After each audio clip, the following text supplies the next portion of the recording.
everybody, welcome to the Ronline Report.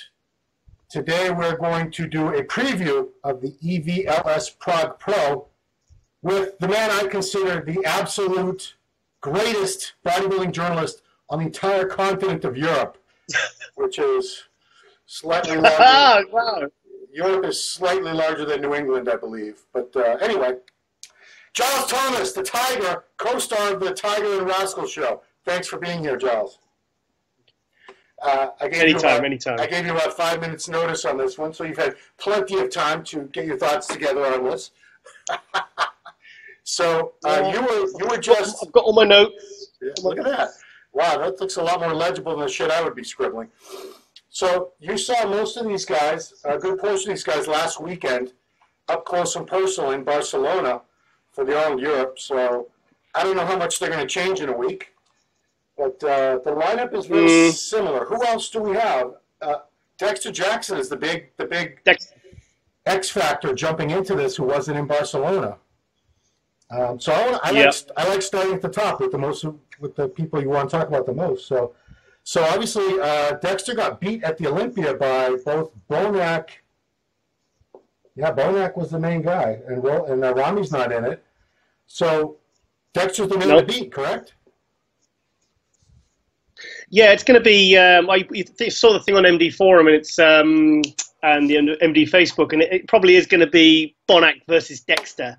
But I thought Dexter. I mean, after the judging at the Olympia last year, when we did the pre-judging wrap-up, yeah, I thought Dexter was like literally hot on Phil's tail. I really thought he was close, and then literally as we saw the judging happen, he kind of got. We pretty much knew he was out of the top three. Yeah. So he's going to be fresher. Don't forget. But the things with Bonac, he seems to consistently get better at these European shows.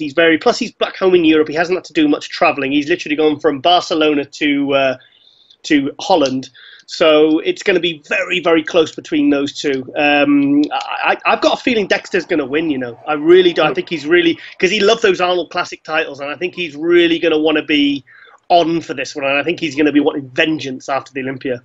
And he's somebody, it seems to me, that even though Europe, anywhere he goes, is obviously not his home territory, he's one of those guys that doesn't seem to have a problem traveling. He actually seems to get sharper as the weeks go on, and he's off in India or Spain or Czech Republic or wherever. Have you noticed that with him?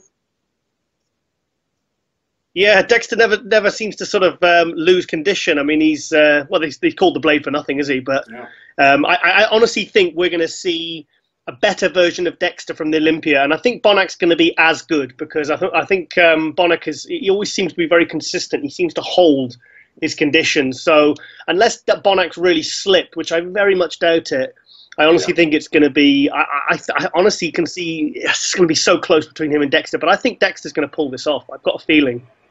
Now we can't forget Rolly Winkler. Rolly obviously was beat by both of these guys.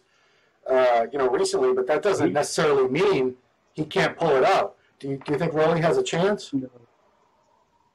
Well, Rolly, me and Rosie, we're at the hotel on Sunday morning, and Rolly came wandering in, and he comes out to me and he shakes my hand and he says, "Giles, I got robbed again." And he says, "I got robbed again," and he had those big sort of sad eyes, and I was like, well, were you robbed? I mean, he could have been maybe ahead of maybe 1 or 2 spots higher. But I mean, I don't know. Rolly, I think Rolly's going to be fighting it out with Nathan for 3rd and 4th. I think Nathan looked sensational last week. Nathan, again, like the Olympia, was the shock of the show. Yeah. But he seemed to really fade at Barcelona as it went on. When he first came out, me and Rosie were like, shit, he's going to get 2nd here. We literally thought he was going to be like 2nd or 3rd. And then, because I've got photos on my phone, I was looking at them, and it's like he literally he came out, his waist was nice and tight, and he was full pumped, he looked dry, and then he really just seemed to fade, and then his stomach was coming out, and it was like, is that the same guy that came on stage like 45 minutes ago? So I think it's really, and obviously Rolly and Nathan trained together, so I'm really interested to see, because Nathan's got that prettier structure. Rolly's kind of got a beautiful structure, but he's just so freaking big. He's so massive. But he kind of, if Rowley can pull it in just a tiny bit, then he's a solid lock for third. Yeah. And I honestly think Nathan will be right behind him. So, you mentioned that Nathan faded. He faded during the judging last week. If somehow, his coaches could fix that and keep him nice and full, and he could keep his midsection tight throughout however long the prejudging goes, he could theoretically edge past Rowley. I mean, they're both great physiques, but couldn't you see, depending on how the judging goes and everything, could you see Nathan getting past Rowley?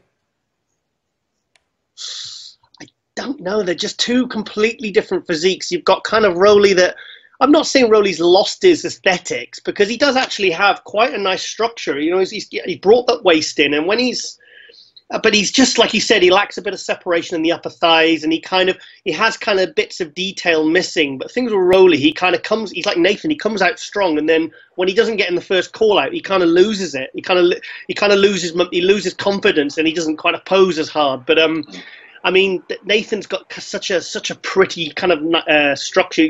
He's kind of got like the size of the bodybuilders today, but he's kind of got the aesthetics of a 90s pro bodybuilder, which I think, maybe with a different set of judges, it could really go in his favor.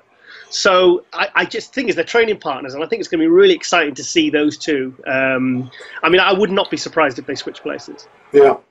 Now, Lionel Baiki, from the front at the Olympia, I was so impressed with him. He turned around, he was soft like butter. He's had 2 weeks. I can't recall. Was he in Spain as well? I can't even remember. No, he wasn't. No. Okay, so he's had 2 weeks to tighten up. Has he? I guess we won't know until we see what he looks like on stage there. But theoretically, if he's done the work in these past 2 weeks and tightened up considerably from the back, could he pull past a couple of the guys we just talked about? Absolutely. Bieki's just a wild card. He's one of these guys, it's just a flip of a coin whether he's going to come in and absolutely push everyone and squeeze in, and he's not lacking anything. It's just, he's physique-wise, he's got everything. He's got a beautiful shape, he's got size, he's got condition, detail. So, but the thing is, it all comes down to his condition, It's like when he's on, he's right up there. He's no one sort of, he has no trouble with anyone. Right. But if he's not improved from the Olympia, then he's going to be kind of, he could get beat by guys like Lucas Weiler and Clancier, and it's such a shame because it's literally like a wasted season. So I'm really looking forward to seeing if he has tightened up those glutes and hams. All he has to do is drop, 5-6 pounds in the last 2 weeks, and for a big guy like that, that's not too hard. All right, so we just mentioned a couple other guys. Who do you see as a possible, possibly top 5, top 6 out of this list of? I don't recognize some of these names at all. Sergey's. Yeah, well, that Peter. Yeah, you're gonna have to help me. Yeah, out Peter Clancier. Yeah. Well, Peter Clancier, I put him in one of my columns about 3 years ago, and he was only like 25 years old. And that's the first time I saw him on stage at the All Europe last week. First time I'd seen him. And he's not even 30 years old now. And that kid is fucking huge. He's massive. But to be honest, I was so annoyed by his posing routine because it was just completely... Do you remember... This is going back a bit. Do you remember Nimrod King's Olympia routine in 1991? It was like weird. It was psychedelic. It was like all these weird transitions. But I'm actually watching it. I'm thinking, is he actually posing here, or is he on something? But it's like all he was doing was hitting rear double biceps, and kind of just these very, very strange transitions. And I feel like, and he still got 7th place. So, but I mean, actually, physique-wise, he is huge. I mean, he was another one who needs to control that midsection, but.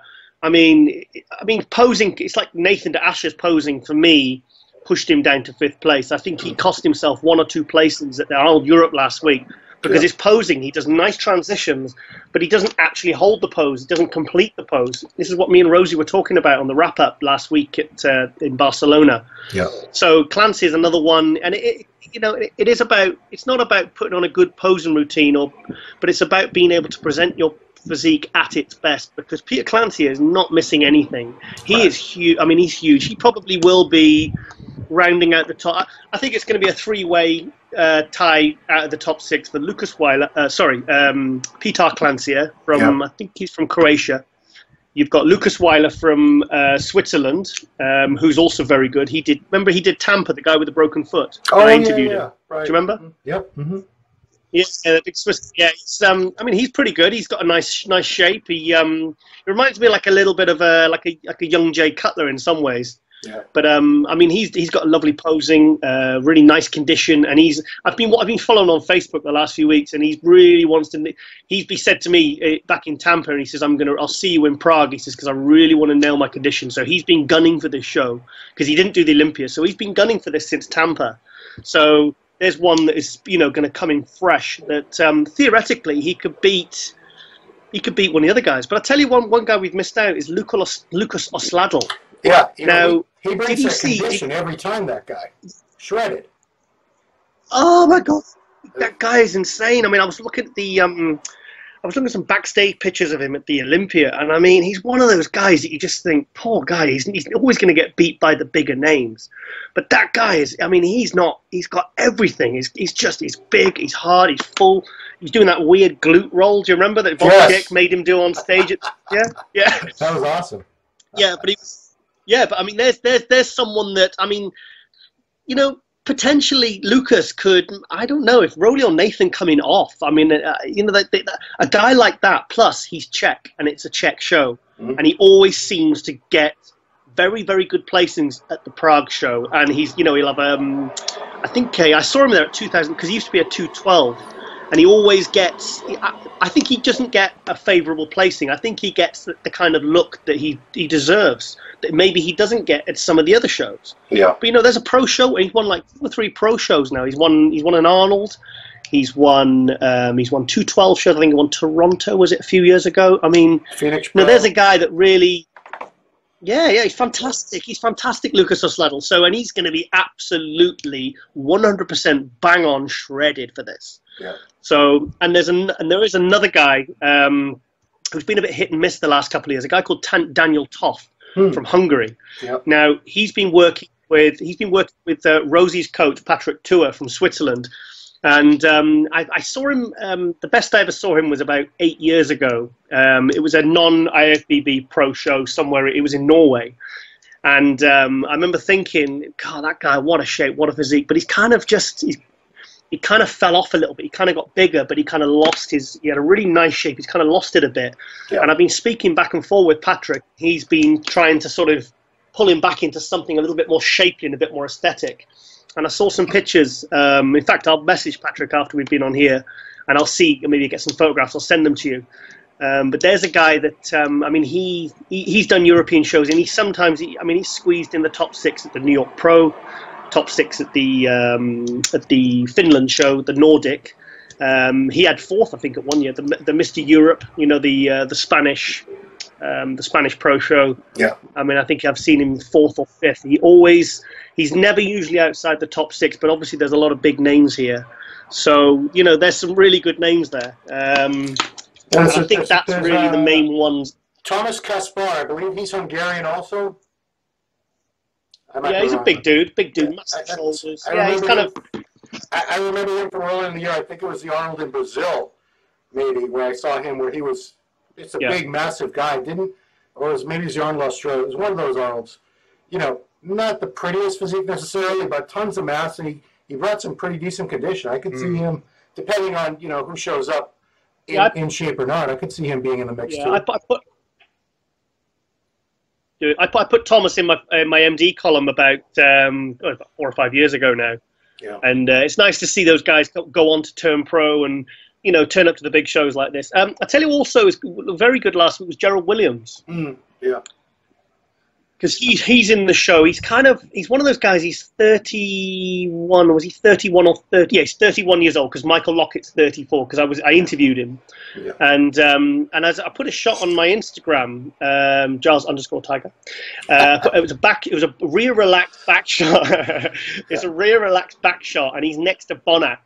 And I tell you what, considering like, you know, Gerald's at the very start of his pro career and he's kind of, you know, he's on the rise. Yeah. I tell you what, he holds his own next in that shot next to Bonac, who was obviously, you know, first or second. Yeah. So Gerald's one of these guys. He probably needs to put a bit of size on from the front, Yes. sticking out. But I tell you what, another 2 years and he's already winning pro shows and doing the Olympia. So Right. there's another guy. He'll probably fall around 8th to 10th, maybe. Yeah. No, I agree. Gerald, you know, I got to give up some love for the Americans here.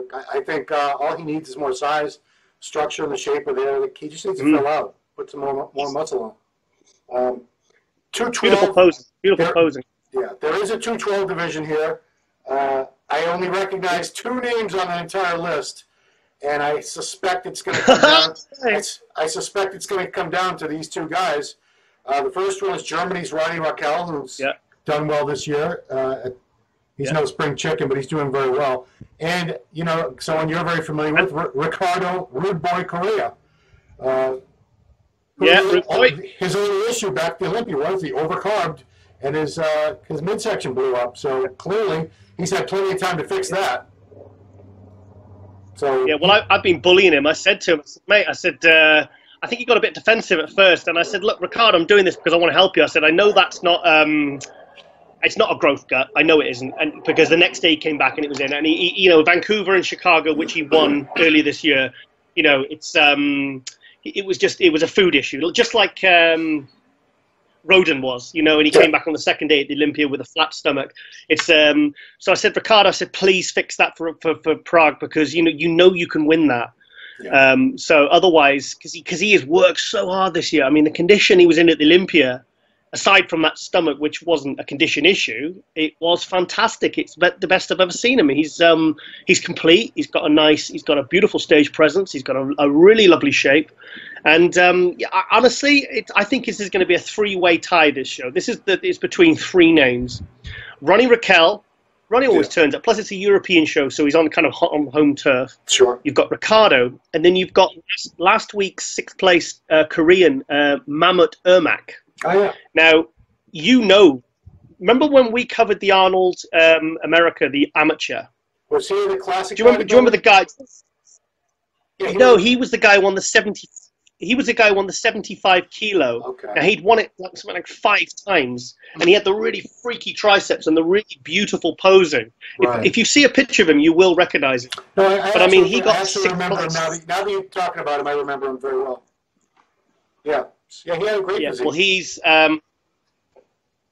he's got a fantastic physique, and I saw some pictures from because I've been messaging back and forth with Flex Lewis, and I've been seeing pictures of from Korea last week, and Mamut's got he's saying about coming back at 90 kilos or something, so he's obviously put size on, but for me, he's still got the condition, still got those lines, but there's the guy who. Yeah, he really will be. Yeah, and to be honest, he could theoretically, it's a new word I've made up. He could beat Raquel. I think he could beat Raquel, and because this guy's got serious detail. Maybe like Raquel maybe hasn't got from the back sometimes if he's not really on and really full. So that's how I see it anyway. Okay, I'm going to teach you a new phrase that you can use yourself in your commentary from now on. So when somebody's just got a gut because they ate too much or overcarb, we call it a food baby. Food baby. Yeah, it's a food baby. So once they crap it out, whatever, it's not there anymore. Yeah. Feel free to use that. Yeah. My gift to you, Tiger. I tell you another guy. In the 212. There's a guy from Germany, and his name's Steve Benfin. He's absolutely fantastic. That guy. His posing's amazing. He's got balance, symmetry, aesthetics. He's got a very pretty physique. It's like the sort of physique that would have ruled in the 90s in the open class. And I was looking at pictures of him on Facebook today, and he's never off. And he's another guy that will probably be pushing, 3rd, maybe 4th place, maybe even higher. Yeah. See who looks good, who looks. Yeah, it all depends on the day of the show, as anybody knows. Things change. Guys fly around to different countries and eat weird things. And sometimes they look better, sometimes they look worse. So we'll see what happens. And sometimes don't forget that potentially one of these new names could be like an Ashkenani who turned up to Tampa last year. you know, some guy that literally from the Middle East or from somewhere in Europe that, you know, has been winning amateur shows for like the last 5 years that will just turn up and just destroy everyone. It's you know, like this Hadi Chupin guy, this nutcase that headbutting the wall last week in Korea. Boy, you know that guy. I mean, there's a guy that just turns up from nowhere. That literally just, you know, shocks everyone. You know, so there's always potential that one of these other names I'm looking at here, you know, it could be one of those, you know. So just I mean, look at Korea proved last week, you know, that sometimes, you know, guys like Ashkenani, that these guys can just appear from nowhere and really rock the boat. Yeah, you never know. So, you know, I guess we'll all find out. We're not sure yet. Sometimes the webcasts are announced at the very last minute. Right now, we don't have anything that I see happening in terms of a live stream or webcast. But, you know, on MD forums, keep an eye out, everybody. We will let you know. And if there is one, we will definitely provide a link, as we always do. Giles Tiger Thomas, I appreciate this last-minute request. You pulled through. Thank God you weren't off fishing or something. Who knows? At the gym. Fishing. I don't know what you're doing. Fishing at the gym. You and the rascal fishing. Who knows? That's another. That'll be episode 4. She's just got it, actually. Huh? Okay. So everybody, make sure you check out their YouTube channel, which is called Tiger and Rascal Show. Tiger and Rascal Show on Rosie's YouTube channel. The episode 3 went up last night, and I think it's the best one yet. It's Rosie's full posing routine from Tampa. And I think, I'm starting to get, because I only started editing a couple of months ago, and I'm starting to get it right now. I'm happy with it. In fact, I'm already working on episode 4. And did you see how many hits the Rosie Cedric interview at the Arnold Europe got? It got the most amount of hits by like far of all the videos. So I really need to brush up, and she's making me look bad. And also the Ronnie Coleman interview from the Olympia. A ridiculous amount of views, so it shows there's still so much love for Ronnie. So, and I'm really happy to see that. So, the common thread there is British accents, though. So I think it's just you guys. People like watching you. British what? Sorry, British accents. Yeah, that's the common thread here. Yeah, British bullshit. Yeah, people like the British accent. British bullshit, mate. No, you sound so much more refined and intelligent. something. Definitely winging it. Winging it. Cool. Well, I appreciate it again, and everybody look forward to how it goes down in yet another post-Olympia show, the EVLS Prague Pro Championships. MD's coverage brought to you by High Tech Pharmaceuticals. Thank you for the Ronline. This has been Ron with the one and only Tiger, Giles Thomas.